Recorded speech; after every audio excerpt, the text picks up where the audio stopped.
आज का जो हमारा टॉपिक है वो ओज़ोन लेयर पे है। आज इस टॉपिक में हमने पढ़ना है कि ओज़ोन लेयर क्या है, क्या क्या काजेज़ हैं जिस वजह से ओज़ोन लेयर जो है वो डिप्लीट हो रही है और इसका क्या इफ़ेक्ट है हमारे इकोसिस्टम पे, और इसके मेजर्स पढ़ेंगे कि इसको कैसे हम ओज़ोन लेयर को डिप्लीट होने से बचा सकते हैं। तो सबसे पहले कि ओज़ोन लेयर क्या चीज़ है। ओज़ोन जो मॉलिक्यूल है ना वो जो एटम है ऑक्सीजन से उससे बना हुआ है। Ozone molecule is made up of 3 atoms of oxygen. Ozone molecule 3 oxygen के एटम से मिलके जो है वो बना होता है। कैसे बनता है? The high energy ultraviolet radiation coming from the sun. UV rays जो है, हाई एनर्जी यूवी रेज हैं वो जो सन से आती हैं, तो वो क्या करती हैं कि ऑक्सीजन जो गैस है ना उसके मॉलिक्यूल्स को क्या करती हैं, स्प्लिट कर देती हैं, तोड़ती हैं और उनको क्या बना देती हैं, फ्री ऑक्सीजन मॉलिक्यूल्स उनको बना देती हैं। अब जो ये फ्री ऑक्सीजन एटम है thus produce are very reactive. जब ये जो फ्री ऑक्सीजन मॉलिक्यूल है ये बहुत ज़्यादा क्या होते हैं, रिएक्टिव होते हैं। One oxygen atom react with an oxygen molecule to form an ozone molecule. क्या करता है कि एक जो ऑक्सीजन फ्री ऑक्सीजन एटम है वो क्या करता है, रिएक्ट करता है। तो एक जो ऑक्सीजन जो फ्री ऑक्सीजन एटम है वो क्या करता है, जो ऑक्सीजन मॉलिक्यूल है उसके साथ रिएक्ट करता है और क्या बना देता है, हमारा O3 बना देता है। जैसे यहाँ से आप दे सकते हो, इस रिएक्शन से देख सकते हो कि ऑक्सीजन मॉलिक्यूल है ना, यूवी रेडिएशंस जो है, रेज वो आई और स्ट्राइक की और उनको क्या किया, ऑक्सीजन मॉलिक्यूल को क्या किया, फ्री ऑक्सीजन एटम्स में क्या कर दिया, कन्वर्ट कर दिया। अब ये जो फ्री ऑक्सीजन एटम है ये रिएक्ट करता है ऑक्सीजन मॉलिक्यूल के साथ और ये क्या बना देता है, ओजोन मॉलिक्यूल बना देता है। अब जो ये ऑक्सीजन गैस है ना बेटा, ऑक्सीजन गैस जो है वो तो हमारे मतलब हमारे लिए इसेंशियल है। लाइफ एग्जिस्ट अगर है तो ऑक्सीजन की वजह से ही है ना। बट जो ओजोन बनी ना, न्यू जो ऑक्सीजन से, इन मॉलिक्यूल से और ऑक्सीजन एटम से जो ओजोन बनी है वो एक पॉइजनस गैस है। ठीक है, उसका जो नेचर है ओजोन का वो पॉइजनस नेचर है। वो जो ओजोन है वो कहाँ फॉर्म्ड होती है, एटमॉस्फेयर में, हाई इन द एटमॉस्फेयर में। वहाँ जो है जो हमारी स्ट्रेटोस्फेयर है, एटमॉस्फेयर की एक लेयर, 7 लेयर्स होती हैं उसमें से एक स्ट्रेटोस्फेयर है, वहाँ ये जो है ओजोन लेयर है वो बनती है 15 kilometre to 60 kilometre above in the atmosphere वो बनती है। और वहाँ पे वो as umbrella, as a protection का काम करती है। वो क्या करती है कि जो ओजोन लेयर है वो क्या करती है, यूवी रेडिएशंस को जो है एटमॉस्फेयर में एंटर नहीं करने देती है। This ozone layer is very important for the existence of life on the earth. ये ओजोन लेयर जब एटमॉस्फेयर में होती है तो ये क्या करती है, बड़ी ज़्यादा इम्पॉर्टेंट हो जाती है क्या करने के लिए, लाइफ एग्जिस्ट करने के लिए एटमॉस्फेयर अर्थ पे।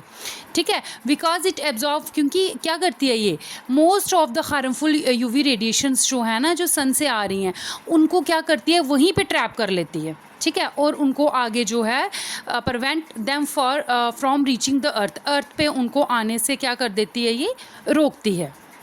नेक्स्ट है कि ओजोन होल क्या चीज़ है। ओजोन होल है कि जहाँ से भी ओजोन लेयर थोड़ी थिनिंग पतली पड़ना शुरू हो जाएगी तो वो क्या करेगी, ओजोन होल जो है वहाँ पे बन जाएगा। The thinning of the ozone layer due to, कैसे, due to the use of chemical like chlorofluorocarbons. Chlorofluorocarbons जो केमिकल है उनके यूज़ की वजह से क्या हो रहा है कि जो ओजोन लेयर है वो धीरे धीरे डिप्लीट हो रही है, पतली पड़ रही है और उसमें क्या हो रहा है, होल बनता जा रहा है। फर्स्ट टाइम जो ओजोन होल था वो ऑब्जर्व किया गया था 1985 में अंटार्कटिका में। ठीक है, अब जो है इसके काजेज़ देख लेते हैं पहले, फिर इसके पढ़ेंगे इफ़ेक्ट्स।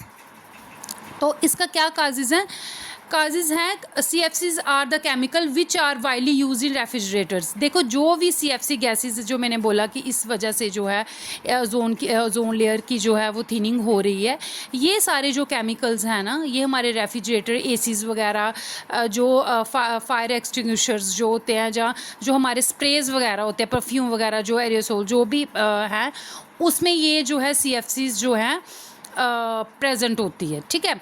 और उसमें भी CFC में भी क्या है, क्लोरीन एटम्स, क्लोरीन गैस जो है ना बेटा वो प्रेजेंट है। और ये क्या होता है कि ये जो क्लोरीन जो CFC से के बीच में प्रेजेंट है, ये गैस जो है बड़ी लाइटर होती है और ये रिलीज हो जाती है, और रिलीज़ होती है ना जब CFC से, तो ये क्या करती है, एयर के साथ जाके रिएक्ट कर देती है, ठीक है, ओजोन के साथ रिएक्ट कर देती है गैस, और उसको क्या करना शुरू कर देती है, धीरे धीरे उसको डिप्लीट करना शुरू कर देती है। और इससे क्या हो जाता है, ओजोन होल या thinning of the ozone layer जो होना है वो शुरू हो जाती है, डिप्लीट होना ओजोन लेयर जो है वो शुरू हो जाती है। आगे इसके क्या काजेज़ हैं, इसके क्या इफ़ेक्ट्स हैं हमारे इन्वायरमेंट पे या हम पे, ठीक है। If the ozone layer in the atmosphere disappear, कहते हैं कि अगर ओजोन लेयर एटमॉस्फेयर से ख़त्म हो जाए, then all the extreme harmful UV radiation coming from the sun would reach the earth and cause skin cancer. कहता है कि सारी UV रेडिएशंस जो हैं वो अर्थ पे पहुंच जाएंगी और क्या कर देंगी, स्किन कैंसर जो है वो कर देंगी। UV radiation damage immune system by lowering the body resistance to disease, क्या कर देगी, UV रेडिएशन जो हमारा इम्यून सिस्टम है हमारी बॉडी में, हर एक जो ऑर्गेनिज्म है उनका जो इम्यून सिस्टम है उसको वीक कर देगी, और उसमें क्या कॉज करना शुरू कर देगी, डिजीज़ कॉजेज़। अगर मतलब डिजीज़ कॉज हो जाएगी, इम्यून सिस्टम तो प्रोटेक्ट करता है ना डिजीज़ से, अगर इम्यून सिस्टम ही हमारा वीक हो जाएगा तो हमें जल्दी क्या लग जाएंगी, डिजीज़ वगैरह लगने के चांसेस ज़्यादा बढ़ जाएंगे। नेक्स्ट है they are damage the eyes by causing an eye disease call cataract. और क्या करता है, आइज़ को डैमेज कर देता है, और कौन सी डिजीज़ काज कर देता है, कैटरैक्ट डिजीज़ जो है उसको काज कर देता है।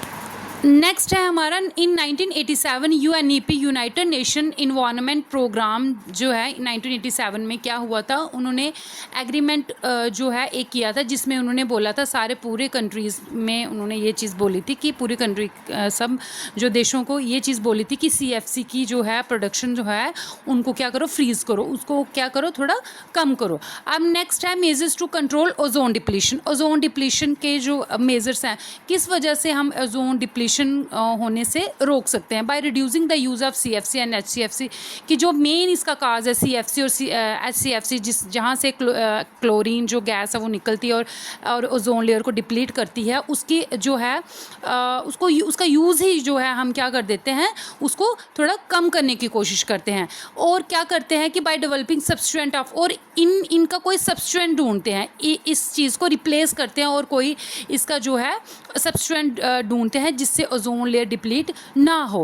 Proper disposal of the product containing ODS, कहता है कि ओजोन डिप्लीटिंग सब्सटेंसेस जैसे CFC एंड HCFC जो है ना, ओजोन डिप्लीटिंग सब्सटेंसेस ही हैं ये, तो इनका प्रॉपर जो है डिस्पोज जो है प्रोडक्ट का डिस्पोज जिनमें ये प्रेजेंट है उनका प्रॉपर डिस्पोजल बहुत ज़्यादा ज़रूरी है, ठीक है। Support policies that phases out ODSC, और हमें पॉलिसीज़ को सपोर्ट करना चाहिए जो कि क्या कर रही हैं ODSC जो है के लिए, कि इन चीज़ों का जो है जो यूज़ है वो कम करो, जिस तरीके से भी है, तो उन पॉलिसीज़ को क्या करना चाहिए, हमें सपोर्ट करना चाहिए। नेक्स्ट है choose ozone friendly product. Ozone friendly product हमें यूज़ करना चाहिए, जैसे ये परफ्यूम्स वगैरह है, अगर इसको हम रिप्लेस करते हैं कोई ओजोन फ्रेंडली प्रोडक्ट्स के साथ तो हम उनको कर सकते हैं, और इस वजह से हम क्या कर सकते हैं, ओजोन जो लेयर है उसको डिप्लीट होने से हम बचा सकते हैं। तो आपने देखा इसमें कि ओजोन लेयर हम कितनी ज़्यादा इंपॉर्टेंट है, और हमारी ह्यूमन एक्टिविटीज़ की वजह से ही ये जो ओजोन लेयर है ये डिप्लीट हो रही है।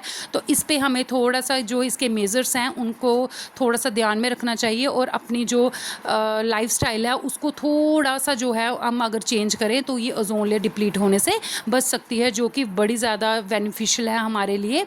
जो ह्यूमन लाइफ है अर्थ में जो एग्जिस्ट करेगी तो वो इसी वजह से करेगी, तो थोड़ा सा हमें इन चीज़ों पे ध्यान देना चाहिए। तो आज के लिए इतना ही। नेक्स्ट जो है नेक्स्ट टॉपिक है वो हम नेक्स्ट लेक्चर में कवर करेंगे। Thank you.